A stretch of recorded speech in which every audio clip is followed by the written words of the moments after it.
And we're live.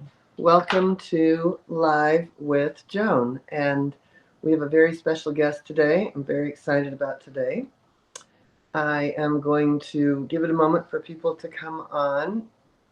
We had, once again, some interweb moments, but we're here now and we've got coffee.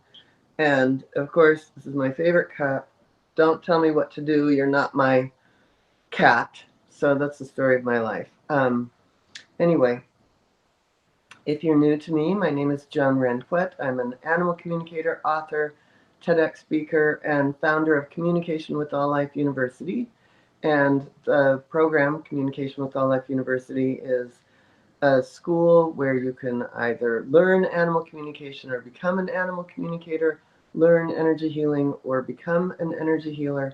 And we're just opening up a whole nature and wildlife part of the school. So it's a very exciting time with the school. Very, very exciting.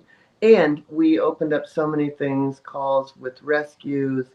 Um, it goes on and on. So the school is expanding, and it was a dream I had for a long time, but it's really happening now. So it's very exciting. And this April 1st, we have the spring intensive, and we're still doing it as a hybrid. So I think there's a couple spots left in person, but certainly you could join us by Zoom. And we have the first 3 days are animal communication. The next 3 days are EFT, emotional freedom technique for animals, and then the last 3 days is animal communication and healing in sanctuaries. And we'll be going to the Gentle Barn and, of course, the Gibbon Center. And we always do a little special wildlife thing. And then, you know what? Actually, starting is next week really February 28th? Yes. Oh my God. Okay, so next Monday, we're doing a whole nature and wildlife thing in here. We're going to actually go live almost every day, and we've got some spectacular guests. Oh my God, I've not had enough coffee yet.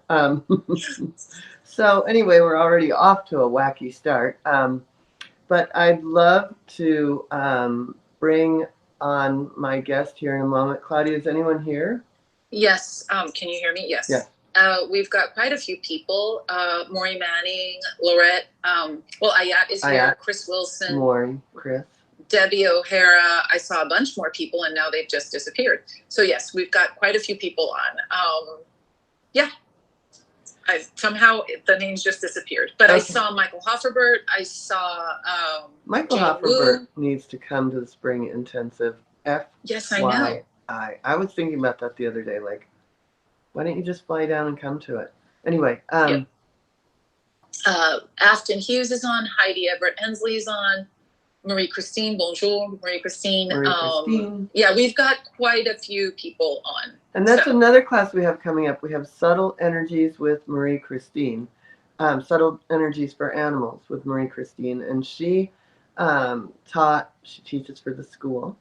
She teaches animal communication, but she's going to have her own special class. And she's taught with Donna Eden. I mean, she's really quite the energy goddess. So we are, that starts March, I want to say, can you type it in? It's not March 4th, it's March 7th, I think.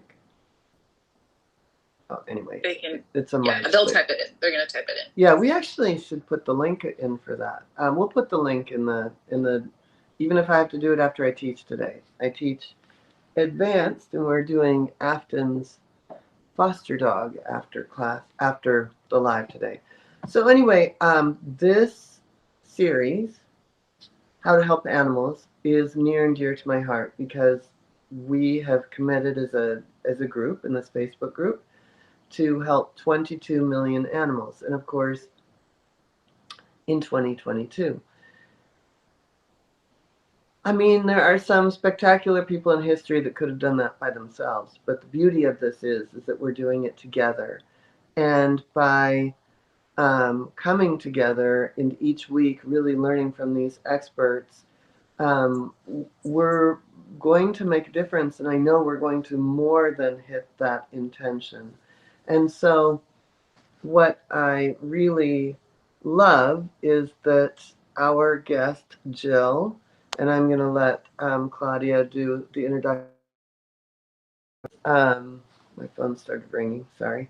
Um, is living out what a lot of people want to. And one of the reasons I wanted to focus on a rescue is um, I know a lot of people want to do it, and it's not that I don't want to discourage you from doing it, but I want people to see exactly just what is involved. And it's sort of like having a school. It's all encompassing.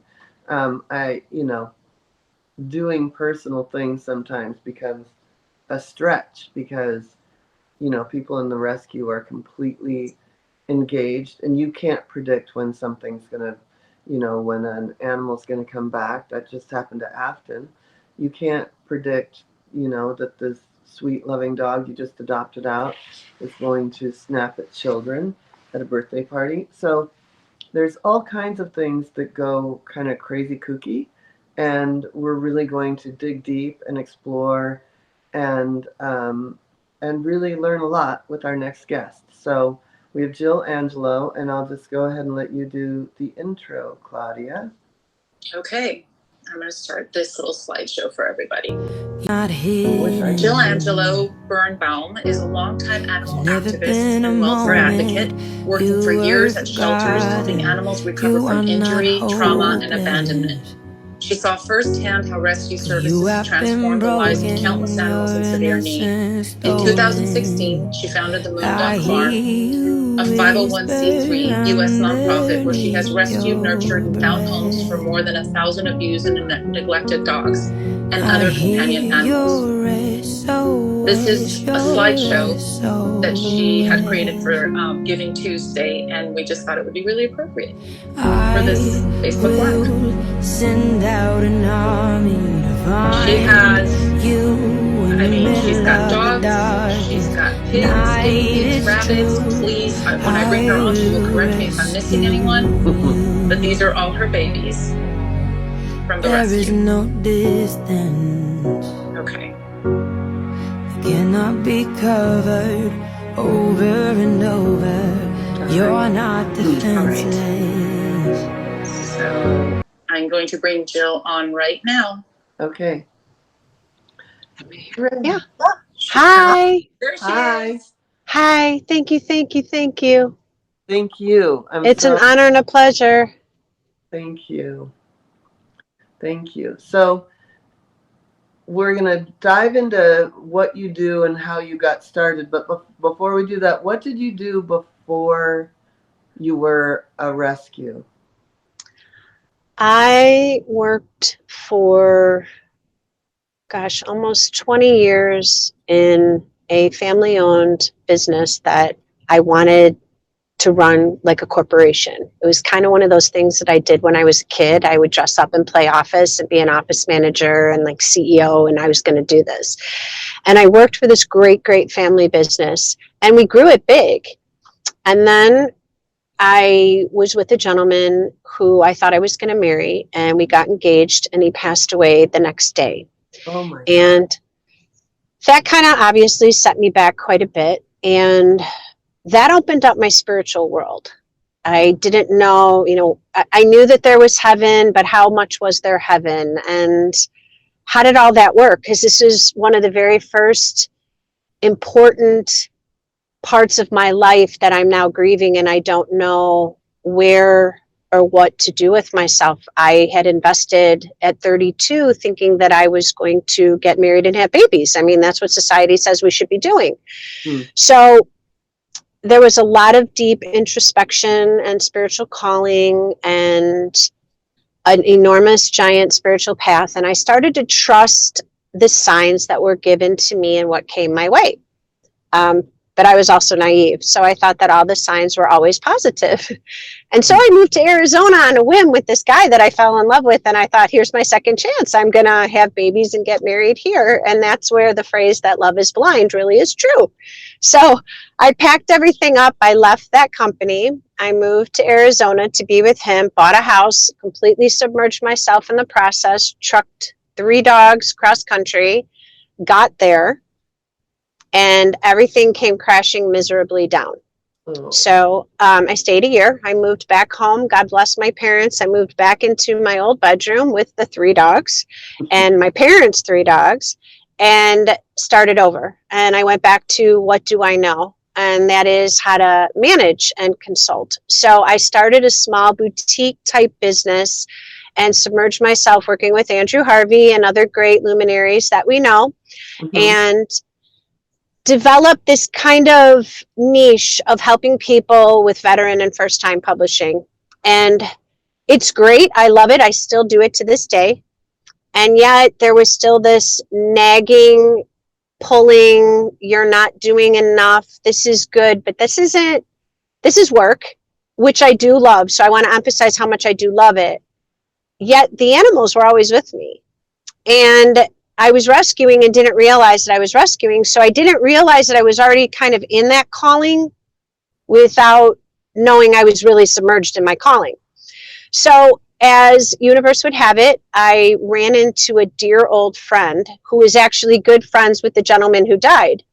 So we went for martinis and we're talking, and she said, why don't you come volunteer at the shelter?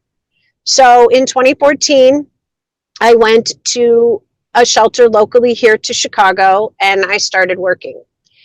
Now, I didn't know what the difference between open intake meant.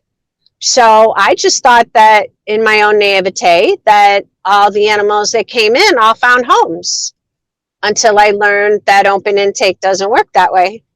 And I learned that the sickest of the sick are oftentimes the ones that unfortunately could lose their lives because shelters are not necessarily equipped. They may be they may be equipped to medically provide. However, that cage space is so important for incoming strays and other relinquishes that they needed places to go. So in the meantime, through that journey, I also met my husband, Scott. I think there'll be a picture of him and I. And I told him what I wanted to do, that this was a dream, and it was a non-negotiable getting married. I got married at 47, so I had nothing to lose at that point. I was going to do this because of the way that it all unfolded through our relationship. And there were always more and more dogs. So by the time we got married, we had 10 dogs in the house, and a rabbit and a cat. And I started taking the sickest of the shelter and fostering them, and then helped them find homes and took them on their journeys. And then it just continued to grow. We outgrew our home. We sold it, and we moved down to the Indiana-Illinois border, where we live in a modest ranch cottage style type home, farmhouse, on an acre. It's a ranch on purpose because we take special needs and most of the most overlooked dogs, because most people can't or don't want to because of how much it takes to commit themselves to those types of animals. As that continued, PetSmart approached me because when I worked at the shelter, we would help all the off-site animals. So for those that aren't exposed to this, quickly I'll share that major shelters work with different organizations to help get more animals out.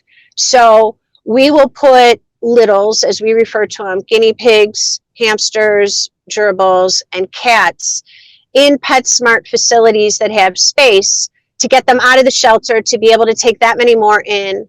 And so once I started the Moondog Farm, PetSmart approached us and said, would you be willing to help us? We need guinea pigs and rabbits. Wow. And then opened up the chapter of all the guinea pigs and rabbits and littles that come through our doors. That is amazing. I want to dig deep on a topic in a minute, but first I want to ask, sure, is there one animal that got you started? The one animal that spoke to me the most, that solidified exactly what we were doing, there were two. The one that I knew that broke me to my core is a dog named Gracie. Gracie was found by a dear friend of mine who is an animal control officer in a forest preserve on Thanksgiving Day with a broken leg and a severely injured other leg. She was wrapped up in someone's coat and left to be pretty much a coyote, for the coyotes to get her. So my friend found her, put out a plea on Facebook. Scott and I were literally on our way to a family dinner, and we called and said we'd take her. So we brought her into our home just before we moved. So Gracie actually became the 11th dog. She only lived for 10 days, but that was a high quality 10 days. Her body had just given out. She had been bred time and again. She was one of the most gentlest souls ever. And then the other one that made me an advocate for many other things that we experience in rescue was a dog that I refer to as Frozen Jack. Jack came in literally frozen in fetal position. He had to be thawed when his front arms were pulled from his torso. Fur was pulled. He had open wounds. And we took Jack in here down by our new place and got him back on his feet and wound up finding him a home. And that was an experience myself of what rescue can do to your overall mind, body, and spirit if you're not prepared for what could come. Those trials and tribulations, the anxiety that they go through, the medications that don't work, the behavior that you start to see, and the torture that starts to come out once those highly starved, emaciated dogs get their weight back on and some of the confidence. Then you see the shifts in the personality of who those dogs really are or were before what happened to them. Yeah. Jack did move on to a home, and he lived quite a journey in a short amount of time. What I want to go into the pitfalls, but before we do that, when you say that, like, what do you think you have to do or be to be prepared to make that transformation for so many dogs and not, kill your soul? Well, what's good for me is the fact that I have somebody to share it with, and that's that Scott's here with me. So he's very good at giving me my space to be, and he's even better at saying, hey, you know what, you need a timeout. Let's get a sitter and go get some food and just take a break from this for a moment. Because to your point before I came on, when you were explaining about rescue, I have almost everything I can shipped in here. I don't leave unless I need to. Part of that is because I don't want to leave. I'd rather be here. We do have a sitter. In fact, today's spay neuter day. So I've already been 160 miles and an hour and a half to 2 hours in travel. And when we're finished, I'm going right back out to pick up the animals that have been spayed neutered. So my sitter will be here. So Scott does work from home and helps as he can, but this is really a lot of my gig as far as overall care. But there is almost every hour of the day, if not two of us, one of us is here to take care of. I've learned, much like people who have a newborn baby, when that baby sleeps, man, you better sleep or rest or take time, do yoga, take a shower. I've done that. I continue to do that. And sometimes there's just not enough time. And I think any of us who are in this business could also say that there's a rejuvenation and a regeneration that comes with that too. When it's your calling, somehow you seem to have a reservoir that you didn't know you had until you need it, and it's there. Does that make sense? Totally. Okay, you just pull from it, and somehow it miraculously is there. You don't get stuck in as much traffic. All those kind of little signs from the universe that you're still on the right track don't get me wrong, I have sobbed in the shower. So begging for help too. I don't know if I could keep doing this. I don't know how I could keep doing this. And then somehow that strength arrives and I'm still doing it. But I Yeah. wouldn't have it any other way either. Even with the school, about once a year, Claudia knows I have to quit. I just Mhm. yell out while I'm on a dog hike, I quit! And then Right? like I'll come to class and someone will tell me some amazing thing that they did a few weeks ago. It was Jane Wu had a breakthrough with tapping, and I was like, all right, I'm back in. Right. But so yeah, I know. I can imagine, and I don't have what you have, but I tend to not leave during the week because I have three dogs, three horses, four cats, and a giant school, and so I'm lucky if I can sneak out to get to to go get food. So Right. But I don't know. Honestly, I've asked myself if I could go back to the life that I had, that kind of semi-cosmopolitan girl, do my hair, because my hair is done for y'all. I mean, I actually put makeup on for y'all today too. If on I to could, this. That's right, good. right. So if I could go back to that life, I don't know that it would be as rewarding, as fulfilling as it may have been at some points. But to be honest, it never was. This is. This Yeah, is. This truly is. Being full of dog hair and muddy paw prints, and I realize that's not for everybody. It certainly is for me though. I have every coat, even my nicer coats that live in a different closet, have Sure. have hay in them, have dog hair, cat hair. I Claudia knows. Queen Latifah's a cat with white. You know, she's a calico, but you know, I go everywhere with little Queen Latifah on me. So, you know, that's the way it is. And I wouldn't have it any other way either. Um, so, what are some of the you know I guess the pitfalls, the heartbreaks, and I guess I know there's a lot of people out there that are interested in doing rescue. And I have a little funny story. There's a gal that went through my program, and she's now one of the teachers. And she told me, I'm going to have a rescue. I was like, great. Yeah, I'm going to look for property with my husband. I was like, awesome. I said, does your husband like dogs like you do? Oh, no, no. So what are you going to do? What kind of footing do you think you're going to put down so that the dog urine won't get to him when it's really hot out? She's like, what? And I just kept, piling questions on because I think it's a really great dream for people, but I feel like there are some people that maybe should support other people's dreams because it isn't. I even said to her one day, what happens if no volunteers? She's like, I'll have people working for me. And I said, great. What happens if there's a fire in LA, which happens, and all the freeways are closed, and you Right. don't help? Are you going to be able to do all of it by yourself? And I didn't mean to be so harsh, but it woke her up to the fact that she would rather go volunteer over here, help over here, do things around because not everybody is like you and me and Claudia. Right. And I have, look at the bottom of this stand that has that has this camera has mud from the pigs the last time I took the stand Yay. to the gentle barn. So, you know, Yeah.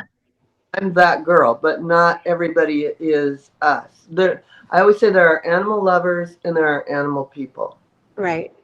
And Right. so, not everybody's an animal person, but they're animal lovers and they want to help. So I would love, not that I want to deter people, but a real full reality. Tell me some of the pitfalls and, you know, Sure. ways that Um, things that happen. First of all, being on the same page with Scotty is beyond imperative. Um, while he may not be as literal hands-on taking care of the animals, my husband committed himself to drive. He works in downtown Chicago. He's dealing with traffic in full-on traffic 3 days a week because he can work from home at 45 minutes to an hour. He's paying $30 a day to park his car where he could be taking the train if we lived where we lived before. The train doesn't come down by where we are. Um, he has, to your point about what happens in emergency, he is the one who has made sure that I have cameras everywhere. fire extinguishers everywhere, a point in place. Where we are, we're on septic here. I'm in my car also, for those that don't know, because I'm on satellite for internet service. He committed himself to that. He bought a separate phone that he tethers off that phone to work from when he's here, because otherwise we have no service. We just started to be able to watch Netflix. I'm not kidding. But then again, who has time to watch TV, right? I'm in the Right. same Right. I'd much rather sit with an animal sometimes than watch TV. So he's made a tremendous commitment that way. First and foremost, you got to figure out, you can't be, and I've learned this, I was prepared for it because of my shelter work. I do wait tables part-time. Now I'm only down to one night a week, which is still very lucrative for me. And in case I ever needed money, if I didn't have donations coming, you cannot be dependent upon donations. You can't. I mean, I have one rabbit right now, bless his sweet, tender, beautiful soul, who at a regular vet paying normal prices, $50 a day boarding, would be over $3,000 with the teeth issues that he has. Those are things that you don't expect to happen, that you were referencing earlier. So I do wait tables part-time, so there's always a cash flow. I do have an emergency credit card with a substantial allotment if I did need to charge, because once you come through the doors of the Moondog Farm, you are going to get the very best care I can possibly provide you. And if that means that I don't take more, then I don't take more until I've given this one everything that it needs.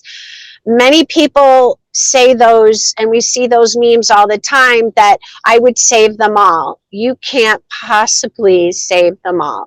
And the part that you do as your particular individual is what you focus on, and you be proud of what you've accomplished. Because one of the things that I've noticed, and I don't know, I'm sure you have too, Joan, is sometimes rescue can become, besides very, very petty, it becomes highly competitive. And there's decisions that are made that I refuse to entertain, in that if a dog is slated because it is so severe, and my vet and my other vet have agreed that said dog, the very best outcome would be euthanasia, and that is not anything that we take lightly here, I trust that counsel. I struggle then with others who would pump that animal full of fluids and keep it alive for a few more days to do a giant fundraiser to make money off of it, and then euthanize said dog. Those things happen frequently in rescue. I have electively euthanized a couple dogs that were brought to us because people could not afford to do so. And I specifically met them at the vet purposely so that it would be evaluated immediately, because no one wants to see an animal suffer. And I feel that as advocates and stewards of those animals, we have to look at their lives before we look at ours and what it can do for said rescue. And sometimes people are concerned of what would others think if you had a few that did not make it. People give money, they want them to survive, and I understand that too. We all want to see the success stories. Sometimes we know that the gentlest, most humane thing we can do is not let them suffer. Well, I mean, it's walking them home. Right. Beautiful, beautiful. A beautiful way of saying that. Yeah. And people have to be prepared for what the costs are too. Rabbits and guinea pigs alone run us at least, I think last year's figures were $15,000 in veterinary care and $7,000 in food. That's guinea pigs and rabbits. And people say, well, they eat hay. You're right. But ours eat the best hay they can and the best pellets that they can, because we get a lot of those creatures that people don't know. They're impulse buys. The kids see them in the pet stores and they want them, and the family doesn't realize that an exotic vet is considerably more money, but an exotic vet is worth that. They go to school for a lot longer to be able to treat all those animals. So their injuries are just as important as others and issues. For instance, we just took in a baby bunny that's at the vet right now for spay neuter, his teeth are absolutely atrocious. His bottom tooth is growing into his top gum, and nobody saw it. So without rescue discounts, which you have to get when you're establishing relationships with these vets, it's very, very costly. And let's not forget that there's designers in every animal species. So this little guy is brown and basic and plain, and he's not a fancy. So he very well may be overlooked, which is unfortunate. And he's very sweet, and we'll do our very best to provide him the best care that we can. What, for a moment, when you think about those animals that got overlooked, Mm-hmm. what were a lot of those animals? I mean, they were usually sick, or they maybe had 3 legs, or tell me about the animals that mostly got overlooked. The majority of those that come through here that are dogs, not the guinea pigs and the rabbits. I have 2 guinea pigs that are sanctuaried here right now. One is Scrappy. Scrappy's my bud. He wears Elton John glasses. I dress him up for the holidays. He's so much fun. But Scrappy had a middle ear infection, and so when Scrappy gets excited, he falls on his side and he looks like he's riding a bicycle. And that would intimidate a small child, and I understand that. So he stays with us. The others have defeat in their eyes. They may not wag their tails and jump up and down when someone saw them at the shelter. They're defeated, they're exhausted, they're broken, and I believe that they know and can see that they've been looked past, ignored, received pity from people looking at that poor animal. And it weighs on them. I have to tell you, in my school, I charge $20 if they say poor baby. And I charge them $10 if they say bless his little heart. Good. And I'm starting to charge when people offer advice unsolicited. But anyway. I love it. Yeah. So I love it. The thing with ours here is, honestly, most of them don't leave. So when they come here, Scott and I are prepared that we're going to have another, and we don't know how long that'll be. So if the video had gone by, there's been our greatest success story actually just happened in this last year. We took a Doxy named Jerry, who is black. Black dogs, as most of us know, are absolutely overlooked. I love them. I do too. We have 2. Well, not Jerry anymore, because that's the success story. Jerry got adopted. Jerry was, I believe, relinquished by his owner, but did not. They said a stray, which, people are embarrassed. And that's another thing in rescue. You have to try very hard not to judge all the stories that you hear. Not every dog is a bait dog. Not every dog was intentionally bred for puppies. Not every dog was abandoned intentionally. Some dogs really do get lost. And some dogs with long fur lost in the forest preserves can look as though they've been gone for months in 24 hours. So that's hard not to carry that judgment and to be critical and sometimes even cynical. And my phone, I put my phone number out there on the internet, which most people don't do. I get 4 to 5 calls a day for people who do not want guinea pigs or rabbits, mostly.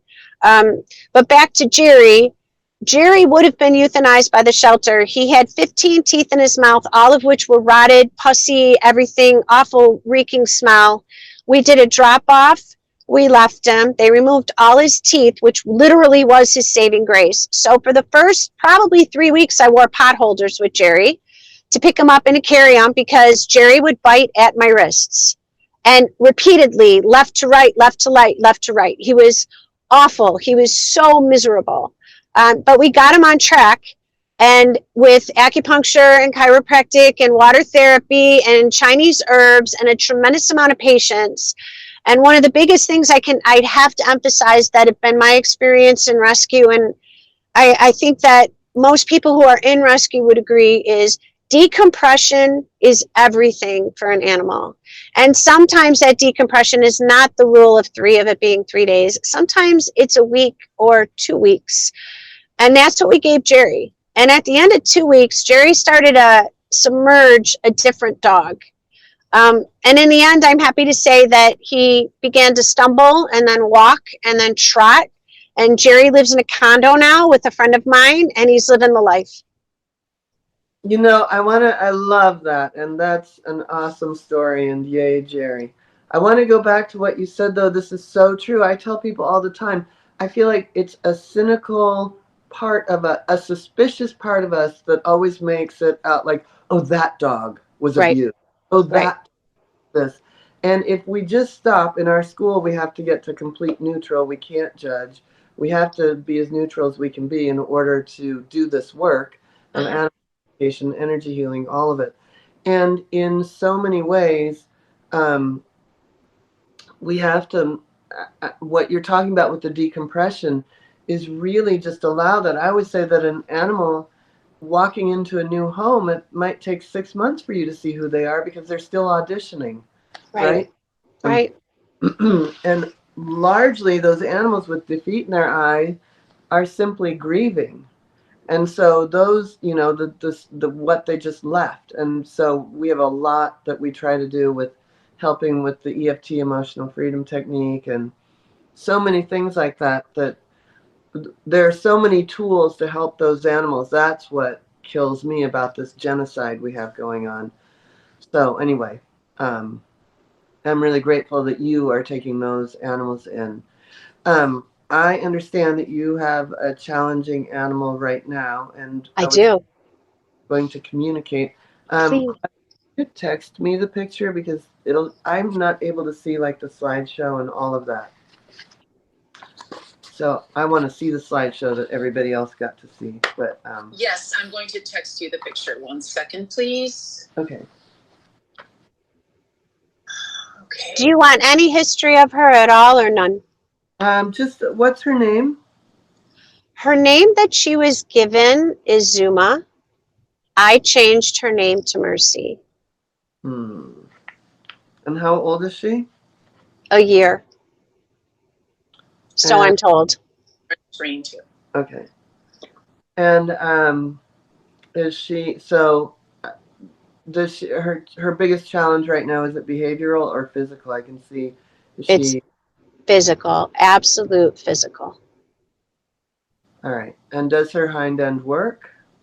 No, she is her back leg. If you were to imagine sitting lotus position and you leaned your chest and touched your chest to the floor over your left leg, that is her permanent resting position. Okay. Her front legs do work, and she will hobble with a little bit of the back right leg, but that left leg gets in the way. Okay. And are you getting her wheels or anything? We haven't done wheels. We're not sure that wheels will work. Mm-hmm. She has a sled that we pull her in the snow, Mm-hmm. and she has a collapsible wagon that we take her in around the property, and we'll be taking. I just got her in December, so Okay. we're gonna, when we take her out and about, she'll be in the wagon. Okay. So I'm gonna get quiet and connect with her.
So she's about a year.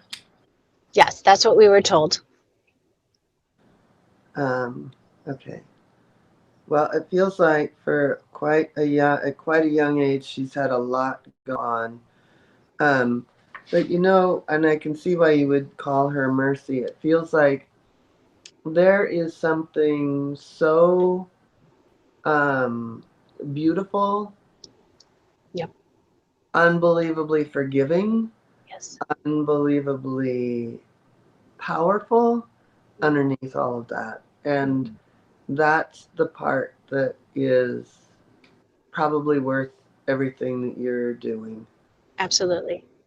She is so grateful to you. It makes me want to cry. Um, and very much with Scotty. But I feel like there were three or four people that helped her get to you. Hmm. And um, those people she still thinks about. I don't know if they come in and see her, but if you could pass along that she wants to say thank you, she would love that. She's yeah, I want to cry. She's so beautiful. She's really coming into her own. I feel like you're seeing more and more and more love, and she's very grateful. And I feel like even in the last week, like there's something you did that just you were laughing and laughing, and it made her laugh. Like internally, she's starting to laugh again. And I feel like she came onto the planet as big love, and then just a mess happened, and there was laughter early on, and she's feeling laughter again. I feel like the the is that left leg never going to work? So far, the team and those people that you're referring to are the team that took care of her. She unfortunately was brought to one of the vets that I work with, and she was left there to be boarded, hoping that a foster would be found. And she stayed at that vet clinic for 6 months. And no physical therapy had been done for her. So when half of her life had already been living there, this team, we got them involved and they kept her for 2 additional weeks, spayed her, and went through his intensive therapy with TENS units and all that. And she made great strides with the tremors.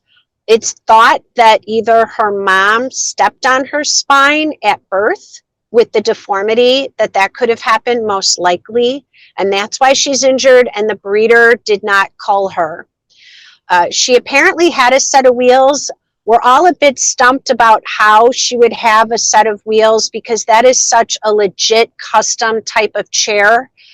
I work with Eddie's Wheels, so we're going to open up communication on how they would create one for her. But as far as what you're saying about coming into her own, you couldn't be more spot on. She is just thriving, absolutely thriving. It's hard to believe she's handicapped or special abled, is what I like to say. Unless you see her, her spirit's not that way. I can't hear you.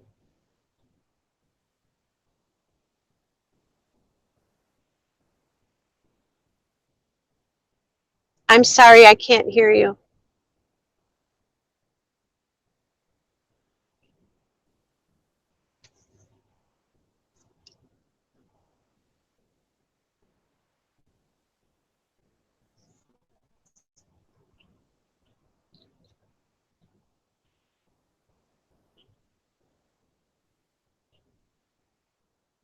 Can't hear you.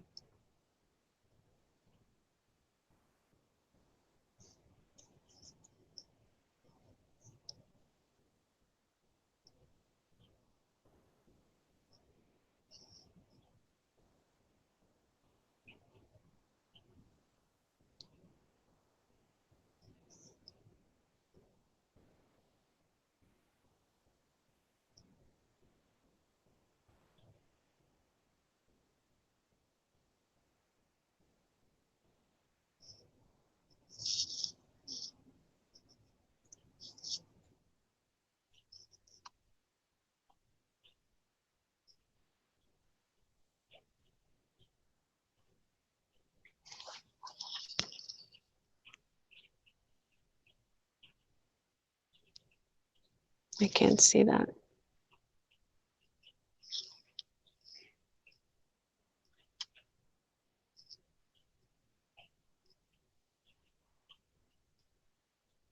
Leave and come back. Okay.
Okay. Now I hear you. Hooray! Okay. Yay! Okay. What I wanted to say actually about the injury Uh-huh. is, and I feel like it was almost something she didn't know happened. So her mom stepping on her sounds about right. Okay. Um, because it feels like that right above the left hip on the spine is where it feels like there's just no, almost like a twist happened. And for me, I mean, I wouldn't rule out that I feel like there's still pain sometimes in that left hip. Now, again, she's so leading with her heart. So I think it's interesting that she's going to be on those front legs, but so leads with her heart, which I think is the most amazing thing about her. But there's that left hip. I mean, I know that you know the best of the best as far as healers go, but I'd be thinking about whatever it would take to still see if I know the left leg gets in the way, and the right ankle is what takes a lot of the pressure. So, but right above the hips on that spine, I don't know if there's still any juice in there, so to speak, but I wouldn't rule it out because it Okay. feels like there's still on occasion um, like a sharpness right above the left hip, right at, Okay. so, Okay.